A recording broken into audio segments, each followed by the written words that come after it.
அரசியலில் நீங்கள் தலையிடவில்லை என்றால் அரசியல் உங்கள் வாழ்க்கையில் தலையிடும் என்றார் புரட்சியாளர் லெனின்.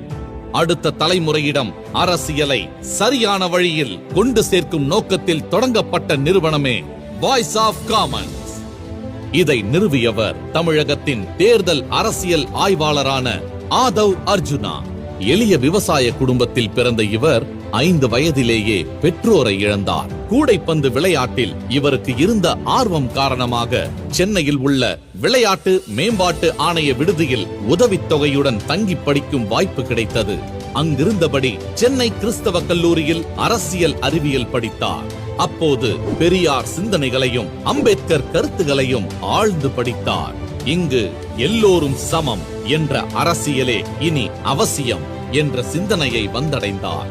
பெரியாரின் சமத்துவ கருத்துக்கள் தமிழகத்தில் வேரூன்றுவதற்கு அண்ணாவின் தேர்தல் அரசியல் வெற்றியும் முக்கியமான காரணம்.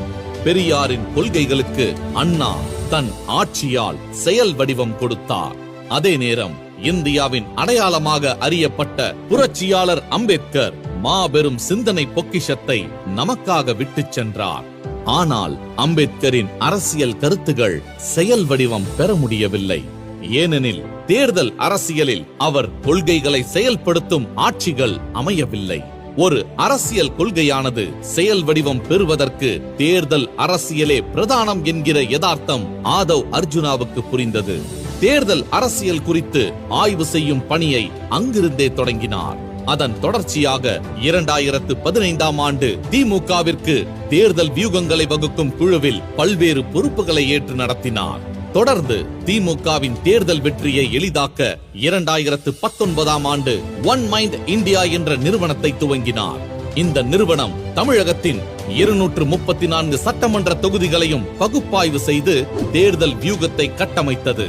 திமுகவுக்கான தேர்தல் உத்திகளை நவீனப்படுத்தவும் புதிய உத்திகளை மேற்கொள்ளவும் ஐபாக் நிறுவனத்தின் தலைவராக இருந்த பிரசாந்த் கிஷோரை அழைத்து வந்தவர் ஆதவ் அர்ஜுனா.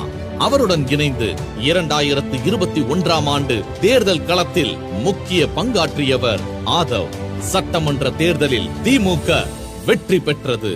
அதன்பின் அடித்தட்டு மக்களுக்கும் அரசியல் அதிகாரத்தை பகிர்ந்து கொடுத்து ஏற்றத்தாழ்வு இல்லாத சமத்துவ சமுதாயத்தை உருவாக்கும் நோக்கத்தில் ஒன் மைண்ட் இந்தியா நிறுவனமானது வாய்ஸ் ஆஃப் காமன்ஸ் என்ற மக்கள் இயக்கமாக உருவெடுத்தது.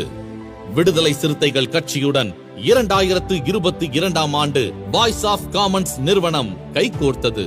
கட்சி நிர்வாகத்தில் சீரமைப்பு பணிகளை மேற்கொள்ள துவங்கி டிஜிட்டல் முறையில் தரவுகளை கையாள தனி